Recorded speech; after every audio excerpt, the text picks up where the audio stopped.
여러분 안녕하세요. 보건 선생님이에요. 올해 이렇게 영상으로 만나게 된 건 처음이라 선생님도 낯설고 또 새롭네요. 모두 건강히 잘 지내고 있었지요? 우리 오랜만에 만나는 만큼 유익한 시간이 되었으면 합니다. 그럼 시작해 볼까요?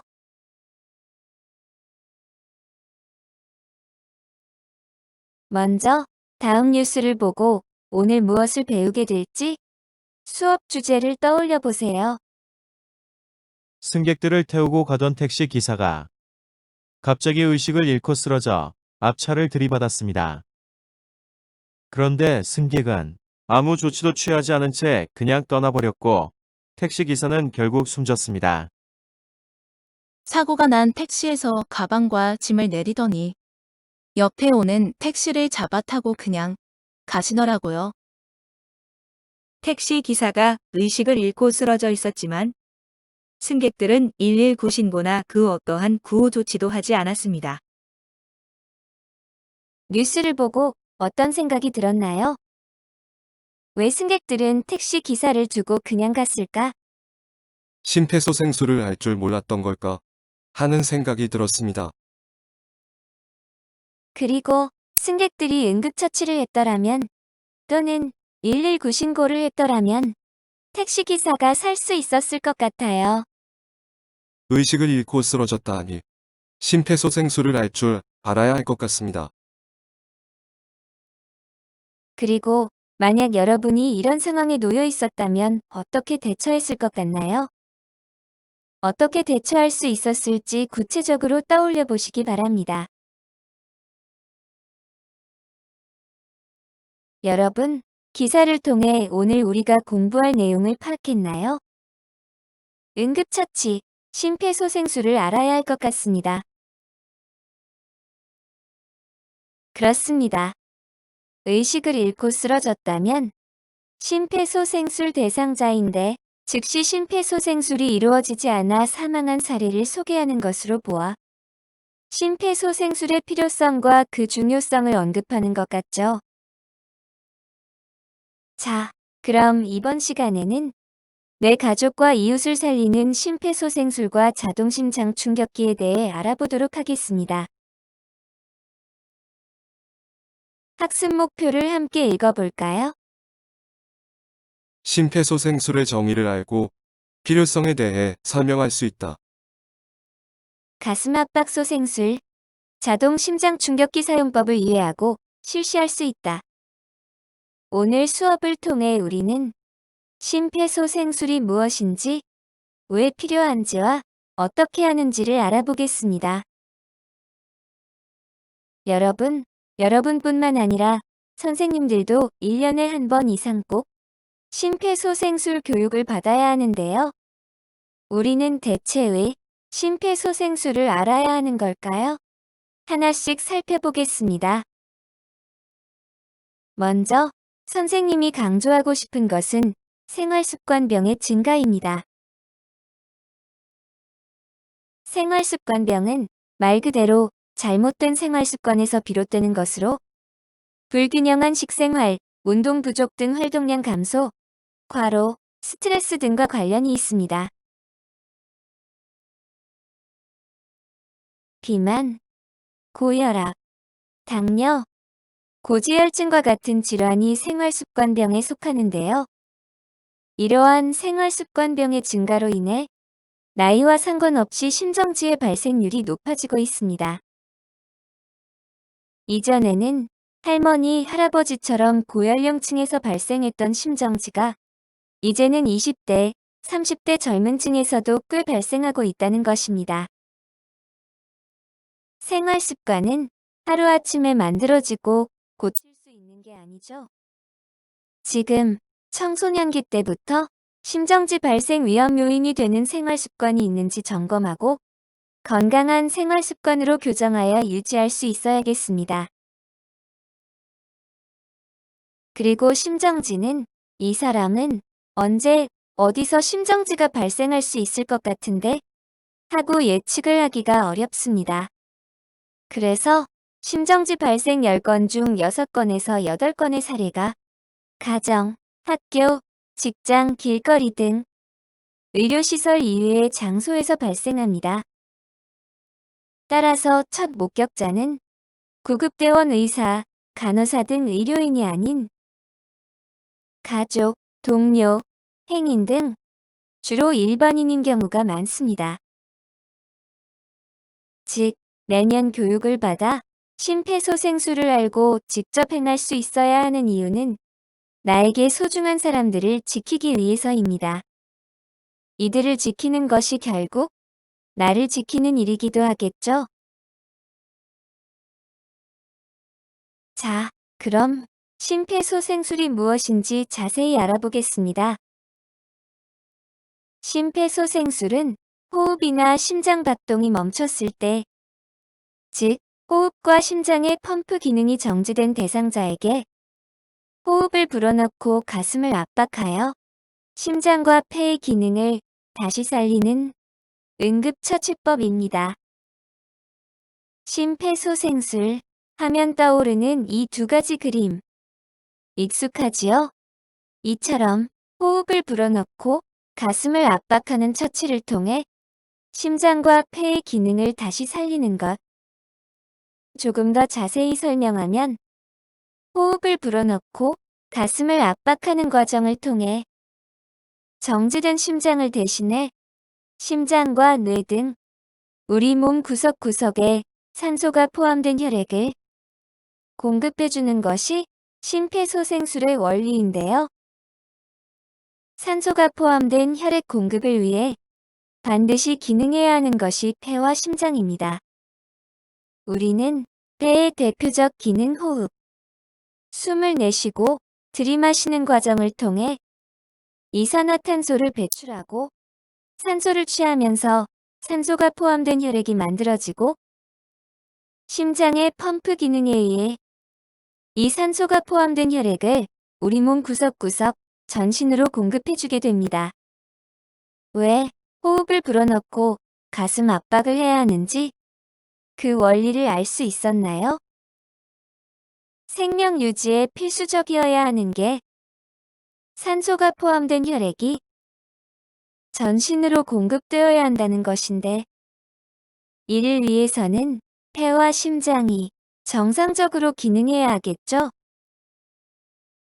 따라서 심폐소생술은 정지된 폐와 심장의 기능을 대신하기 위하여 인공호흡, 가슴 압박을 하는 응급처치법입니다. 기억하세요. 선생님, 그런데요? 심폐소생술이 무엇인지, 왜 필요하고 중요한지는 조금 알 것 같은데, 가족이나 친구가 제 눈앞에서 의식을 잃고 쓰러진다면 놀라고 당황해서 잘 못할 것 같아요. 그냥 구급대원이 올 때까지 기다리면 안 될까요? 라고 질문하는 친구들이 있을 것 같은데요. 당연히 119에 신고해서 구급대원의 도움을 받아야 하지만 심폐소생술 시행은 발견 즉시 최초 목격자가 시작해야 심정지 환자의 생존 확률을 높일 수 있습니다. 그 이유는 다음과 같습니다. 심정지가 발생하면 온몸 구석구석으로 혈액을 공급해주는 심장의 펌프 기능이 중단되는데요. 심정지 발생 후 4에서 6분이 지나면 뇌의 혈액 공급이 중단되면서 회복할 수 없는 뇌 손상이 시작됩니다. 시간이 길어질수록 뇌 손상은 점점 심각해져 사망에 이르거나 살아나도 대부분 의식을 회복하지 못하고 지속적인 치료를 받아야 하거나 타인에게 의존하는 삶을 살게 되는 경우가 많습니다. 따라서 심정지 환자를 발견한다면 그 즉시 심장의 펌프 기능을 대신할 수 있도록 가슴 압박을 시작해 주어야 생존 확률을 높일 수 있습니다. 최초 목격자인 우리가 즉시 심폐소생술을 시행해야 심정지 환자를 살릴 수 있다는 것 잘 알 수 있겠죠? 심폐소생술을 언제 시작했는가에 따라 변화되는 환자의 생존율을 살펴보면 조금 더 와닿을 거예요. 심정지 발생 후 4분까지는 생존율이 50에서 90% 이상이지만 4분 이후부터는 50% 이하로 떨어지고 있습니다. 환자의 상태 변화를 보면 4분까지는 산소가 포함된 혈액이 공급되지 않아 뇌와 심장을 포함한 모든 장기에 산소 공급이 억제되고 4에서 6분까지는 회복되지 않는 뇌세포 파괴, 즉 뇌 손상이 시작됩니다. 6에서 10분에는 뇌 손상으로 인해 뇌 활동이 멈추게 되고 10분 이상이 되는 경우 사망에 이르게 됩니다. 심정지 발생 후 4에서 6분까지를 왜 골든타임이라고 하는지 알겠지요? 심정지 발생 후 피해를 최소화하고 생명을 살릴 수 있는 시간, 골든타임을 꼭 기억해 주세요. 자, 지금까지 심폐소생술이 무엇인지, 왜 알아야 하는지를 살펴보았으니 심폐소생술의 방법과 단계를 구체적으로 알아보겠습니다.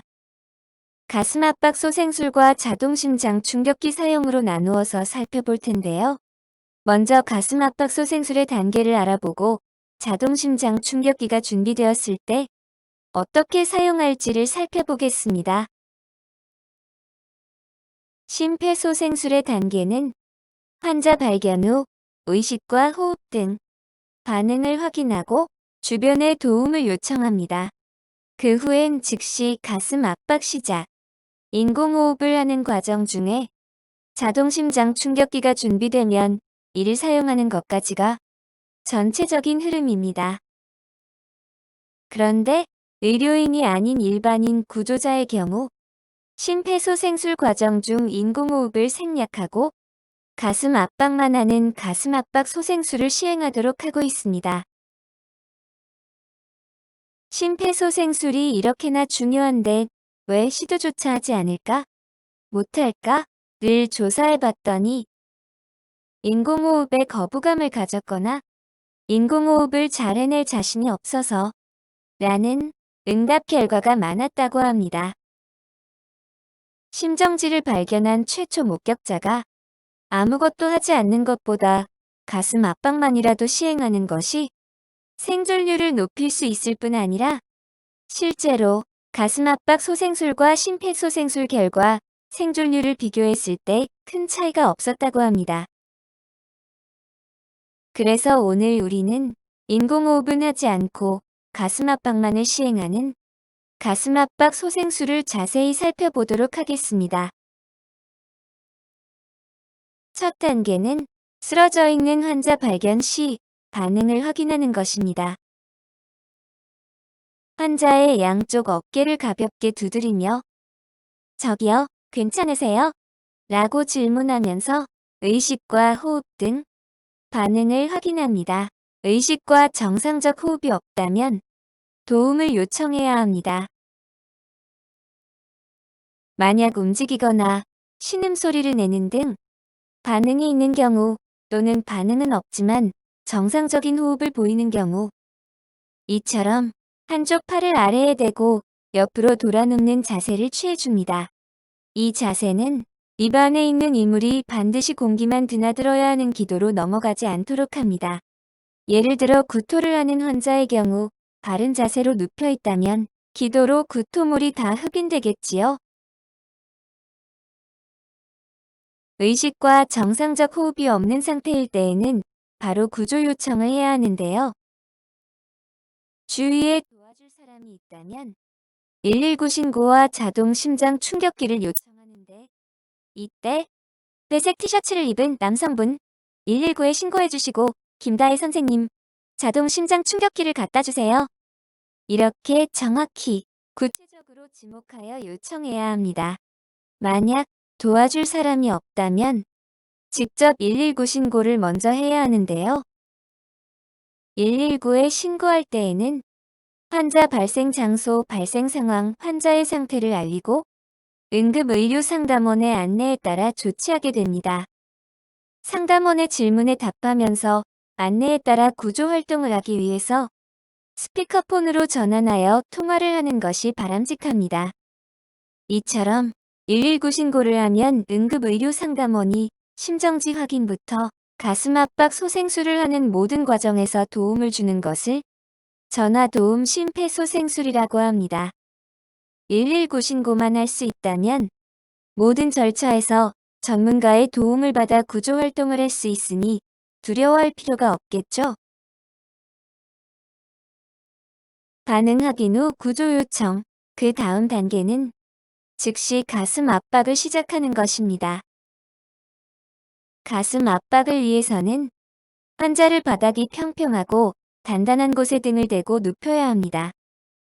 그 다음 환자의 가슴 옆에 무릎을 꿇은 자세를 취하고 압박 위치를 확인한 후 정확한 자세로 압박을 시작해야 하는데요. 압박 위치를 먼저 살펴보겠습니다. 여기 보이는 부분이 여러분이 알고 있는 쇄골입니다. 지금 자신의 쇄골을 한번 만져보시겠어요? 이 양쪽 쇄골이 연결되는 중앙부터 아래쪽으로 넥타이 모양을 하고 있는 가슴뼈를 기억해야 하는데요. 이 가슴뼈 아래쪽의 절반 부위가 압박 위치입니다. 압박 위치를 찾았으면 효과적인 가슴 압박을 위해 자세를 정확히 취해야 하는데요. 먼저 한쪽 손바닥에 손꿈치를 압박 위치에 대고 그 위에 다른 한 손을 놓고 평행하게 깍지를 끼듯이 겹쳐 올려놓습니다. 함께 따라해 볼까요? 한쪽 손바닥에 손꿈치를 압박 위치에 다른 한 손을 그 위에 깍지 끼듯 겹치기. 기억하세요. 그리고 압박을 할 때에는 이 그림처럼 손꿈치로 손가락 끝이 가슴에 닿지 않게 해서 체중을 실어 강하게 압박해야 하는데요. 그 이유는 압박 위치에 체중을 실은 힘이 효과적으로 전달되게 하고 갈비뼈의 손상을 최소화하기 위함입니다.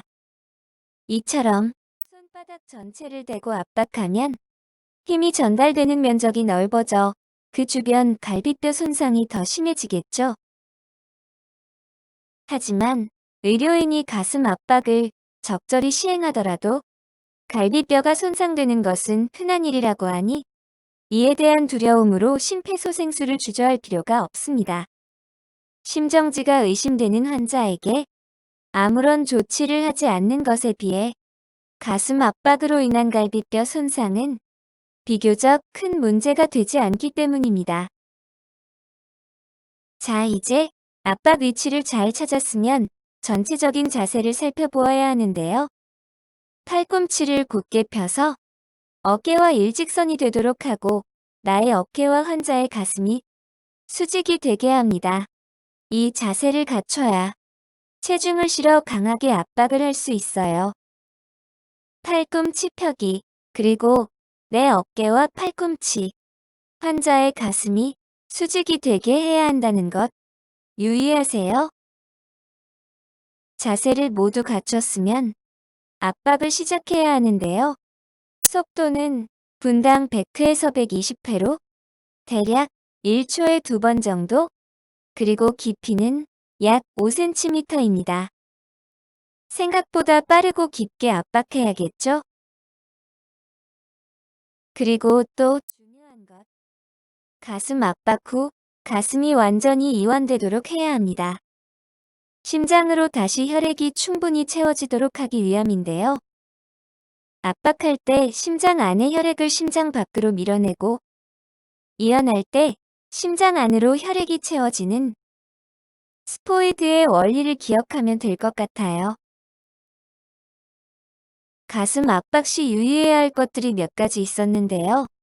압박 위치를 잘 찾고 정확한 자세로 속도와 깊이에 유의하여 효과적으로 압박하기, 그리고 압박한 만큼 다시 이완되도록 하기. 기억할 수 있겠나요? 지금까지 가슴 압박 소생술에 대해 알아봤는데요. 간단히 정리하면 깨우고, 알리고, 누르고 입니다. 환자를 발견했을 때 깨우고 반응을 확인했더니 의식과 정상적 호흡이 없다면 알리고 주변의 상황을 알려 도움 요청 후에는 누르고 가슴 압박을 시작합니다. 이렇게 깨우고 알리고 누르고 이 세 가지만큼은 잊지 마세요. 이제 마지막 단계입니다. 반응 확인 후 도움을 요청하고 가슴 압박을 하는 동안 자동 심장 충격기가 준비되면 사용할 줄 알아야 하는데요. 사용법을 살펴보겠습니다. 가슴 압박 중에 자동 심장 충격기를 가져오면 전원을 켜고 자동 심장 충격기의 음성 지시에 따라 행동하면 되는데요. 사용 과정을 자세히 알아볼게요. 먼저 전원을 켭니다. 그 다음 안내에 따라 2개의 패드를 부착합니다. 참고로 여기서 중요한 것, 전원을 켜고 패드를 부착하는 순간에도 가슴 압박을 멈추지 말아야 합니다. 패드는 어디에 부착해야 할까요? 바로 1번과 4번. 여기에 부착합니다. 패드 포장지에 그림으로 안내가 되어 있으니 당황하지 말고 천천히 부착합니다. 그리고 이렇게 심장을 감싼다 라고 생각하면 떠올리기 쉬울 것 같습니다. 이렇게 패드를 부착하면 자동 심장 충격기가 환자의 심장 리듬, 즉 심전도를 분석하는데요. 분석 중에 환자와 접촉 금지. 라는 안내가 있을 거예요. 이때는 지속하던 가슴 압박을 일시 중단해야 합니다. 심장 리듬 분석 후 전기 충격이 필요하다는 안내가 되면서 충전을 시작할 거예요. 충전이 완료되면 버튼을 누르라는 지시가 있을 텐데 이때 환자에게서 모두 떨어지도록 한 후 버튼을 눌러 심장 충격을 시행합니다. 전기 충격이 시행되면 전기 충격이 가해졌습니다. 가슴 압박을 시행하십시오. 라는 지시가 있을 거예요. 이처럼 전기 충격이 가해진 후에는 즉시 가슴 압박을 다시 시행해야 합니다. 여기까지 심장 충격기 사용 절차를 알아봤는데요. 함께 정리해 보겠습니다. 심장 충격기를 가져오면 전원을 켜고 안내에 따라 패드를 부착한 후 심장 리듬을 분석합니다. 전기 충격이 필요한 경우 충전이 완료되면 버튼을 눌러 전기 충격을 시행하고 충격 이후 가슴 압박을 다시 시작하는 것. 이렇게 정리할 수 있습니다. 이 모든 과정은 자동 심장 충격기에서 음성으로 안내가 되니 당황하지 않고 수행하는 게 중요합니다. 잘할 수 있겠죠? 지금까지 가슴 압박 소생술과 심장 충격기 사용 절차를 알아봤는데요. 전체적인 흐름을 살펴보면서 오늘 배운 내용을 정리하겠습니다. 환자를 발견하면 첫 번째, 반응을 확인하고 심정지로 의심되면 주변에 도움을 요청합니다. 그 다음은 압박 위치를 찾고 정확한 자세로 강하고 빠르게 압박을 시작합니다. 이 과정 중에 요청했던 자동 심장 충격기가 준비되면 전원을 켜고 패드 부착 후 심장 리듬을 분석한 결과 심장 환자와 충격이 접촉 필요하다면 금지. 버튼을 누르라는 라는 안내가 안내가 있을 있을 때 거예요. 심장 충격을 시행합니다. 이때는 지속하던 충격이 가슴 시행된 후에는 압박을 그 즉시 일시 가슴 압박을 중단해야 합니다. 다시 시작해야 합니다. 이 모든 절차가 복잡하고 어렵게 느껴질 수 있고 잘 기억이 나지 않을 수도 있어요. 그렇지만 실제 상황에서는 119 신고를 하면 응급의료 전화 상담원이 모든 과정에서 도움을 주기 때문에 이런 흐름으로 심폐소생술이 시행되는구나. 하는 정도만이라도 기억해 주세요. 중요한 건 우리가 즉시 시행하는 심폐소생술이 내 가족과 이웃을 살릴 수 있다는 것. 그러니까 주저하거나 두려워하지 말고 여러분이 응급처치를 할 수 있었으면 합니다. 자, 그럼 가슴 압박 소생술 시행 사례와 오늘 살펴본 내용들을 담은 동영상을 시청하며 이번 시간을 마치도록 할게요. 집중해서 시청해보세요. 갑작스런 심정지로 쓰러진 남자. 과연 괜찮을까요? 이 질문은 쓰러진 것을 목격한 남자의 가족 또는 이웃이 될 수도 있는 여러분께 드려야겠네요. 이 남자의 생사 여부는 병원에 도착하기 전 그를 처음 목격한 바로 당신에 의해서 이미 결정됐을 가능성이 크기 때문입니다. 무슨 이야기냐고요?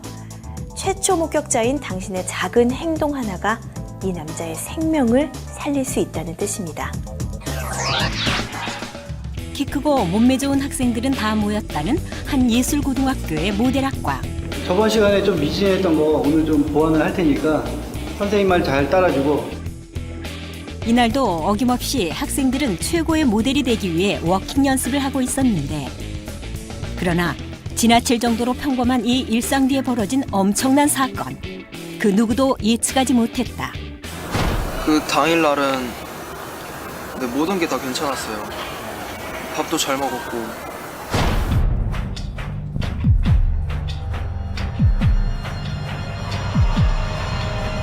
멀쩡했던 성진이 쓰러진 것은 수업이 한창일 때.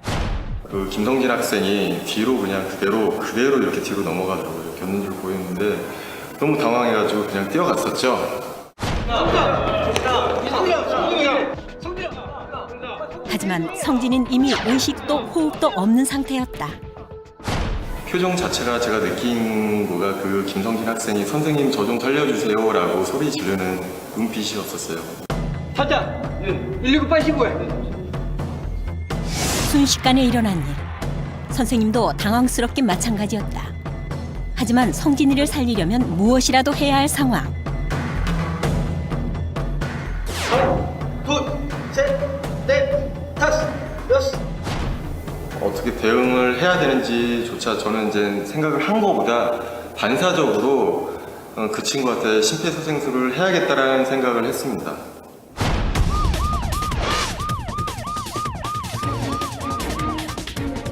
성진이가 쓰러지고 선생님이 심폐소생술을 시작한 지 10여 분 지났을까. 마침내 119 구급대원들이 도착했다.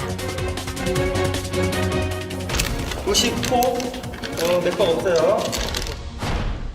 저희가 현장에 도착해서 확인해 본 결과 굉장히 위급한 상황이었고 초를 다투는 상황이었습니다. 환자 가슴에 패드를 부착하세요. 환자에게서 떨어지세요. 자, 재수동하겠습니다. 모두 물러나세요. 자, 모두 물러나세요. 성진이의 생명을 보장할 수 없는 상황에서 구급대원의 제세동 처치가 실시됐다. 셋, 둘, 셋, 넷, 다섯, 여섯, 일곱, 여덟, 아홉, 열, 열하나, 열둘, 열셋, 열넷, 열다, 열여, 셋, 넷, 분석 다섯, 진행 여섯, 중입니다. 일곱, 여덟, 접촉 아홉, 금지. 열. 모두 물러나세요. 자, 모두 물러나세요. 그런데 손소독 필요치 않습니다. 호흡 확인. 호흡 들어갔어요. 자, 병원을 이송하겠습니다. 뜻밖의 결과였다. 한 번의 제세동만으로 성진이의 심장이 다시 뛰기 시작한 것. 그 초기 대응이 없었더라면 그 환자가 소생 확률이 굉장히 떨어졌을 겁니다. 그렇다. 비록 제대로 알고 하진 않았지만 이기용 선생님이 처음 몇 분 동안 시행한 심폐소생술이 성진이가 호흡을 되찾는 데 큰 역할을 한 것이다. 이번 계기로 인해서 심폐소생술을 더 중요성을 더 많이 느낀 것 같아요.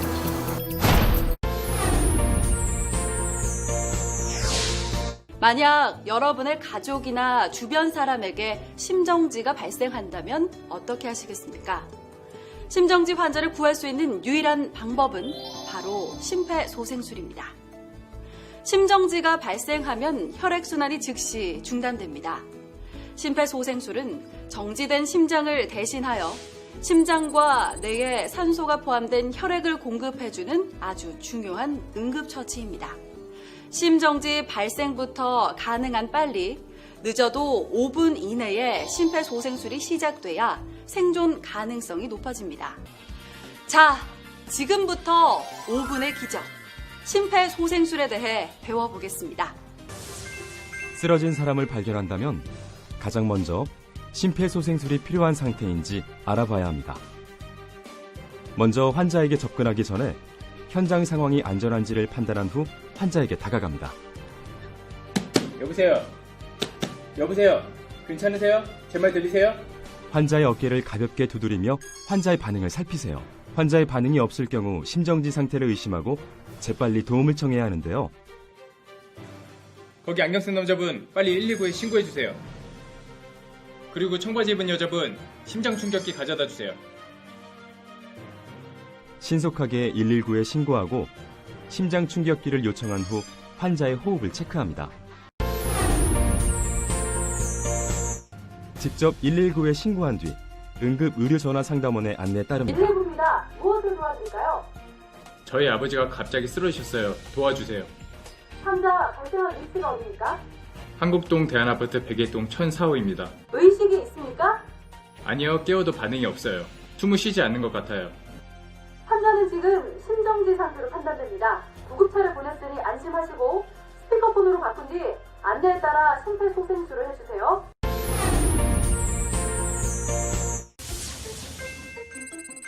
우선 환자를 편평한 바닥에 눕힌 뒤 환자의 가슴 옆에 무릎을 꿇고 앉습니다. 환자의 윗옷을 벗겨 가슴을 드러내 정확한 가슴 압박 위치를 확인합니다. 가슴뼈 아래쪽 2분의 1 지점 부분에 손목과 손의 경계선 바로 윗부분, 즉 손바닥에 두툼한 부위를 댑니다. 쉽게 이해하기 위해 이 부위를 손꿈치라고 하겠습니다. 가슴뼈 아래쪽 2분의 1 지점 부분에 손꿈치를 놓고 그 위에 다른 손을 포갠 뒤 손가락은 깍지를 껴서 환자의 가슴에 손꿈치만 닿도록 합니다. 그리고 팔꿈치를 곧게 펴 어깨와 팔꿈치, 손꿈치가 수직이 되게 합니다. 환자의 가슴을 약 5cm 깊이로 수직으로 누릅니다. 최대 6cm를 넘지 않도록 합니다. 압박 후에는 가슴이 원래의 위치로 올라오도록 힘을 완전히 빼줘야 합니다. 이렇게 분당 100에서 120회의 속도로 30회 반복합니다. 지금까지 여러분이 배운 가슴 압박 소생술만으로도 생존율이 2배 이상 증가되며 심장 충격기를 사용할 경우 4배까지 생존율이 증가될 수 있습니다. 심장 충격기는 심정지 환자에게 붙여놓으면 환자의 심장 상태를 자동으로 분석하고 필요에 따라 전기 충격을 줘서 심장을 다시 뛰게 하는 의료기기입니다. 지금부터 심장 충격기 사용 방법을 조금 더 자세히 안내해 드리겠습니다. 함께 보시죠. 열하나, 열둘, 열세, 열네, 심장 충격기 가져왔습니다. 가슴 아파 할 줄 아세요? 심장 충격기가 도착하면 119 구급대원들이 도착할 때까지 심폐소생술이 중단되는 시간을 최소화하기 위해 주위 사람에게 심폐소생술을 요청하는 것이 좋습니다. 가져온 심장 충격기의 덮개를 열고 기계에 전원을 켭니다. 기계에 따라서 덮개를 열면 자동으로 전원이 켜지는 것도 있습니다. 전원을 켠 후에는 기계의 음성 지시에 따르면 됩니다. 패드를 부착하세요. 패드에 붙일 위치가 그려져 있습니다. 그림대로 하나는 오른쪽 빗장뼈 아래에, 다른 하나는 왼쪽 젖꼭지 아래에 붙입니다. 심폐소생술은 멈추지 마시고요. 그리고 음성 지시에 따르세요. 패드 커넥터를 AED에 연결하세요. 환자로부터 떨어지세요. 떨어지세요. 환자의 심장 리듬을 분석합니다. 제세동 필요합니다. 이때는 심폐소생술을 하는 사람은 물론이고 주위 사람들까지 모두 환자에게서 떨어지도록 해야 합니다. 분석이 끝나면 자동으로 충전이 됩니다. 충전 중. 이 시간 동안에도 심폐소생술을 멈추지 마세요. 환자로부터 떨어지세요. 깜빡이는 제세동 버튼을 누르세요. 환자와 접촉한 사람이 없는 것을 다시 한번 확인한 뒤에 제세동 버튼을 누르고요. 제세동이 실시되고 나면 즉시 심폐소생술을 다시 시작하세요. 만약 심폐소생술을 하는 사람이 힘들어한다면 교대로 번갈아 가면서 실시해 심폐소생술이 중단되지 않도록 해야 합니다. 심장 충격기가 재작동되는 2분마다 심폐소생술을 번갈아 가면서 진행하는 것이 가장 좋습니다. 구급대원이 올 때까지 멈추지 말고 반복합니다. 1분 1초가 중요한 순간 용기 있는 당신의 행동이 그들의 생명을 구할 수 있다는 것 꼭 명심하시고 어떤 상황이 닥친다고 해도 절대 자신을 의심하지 마세요.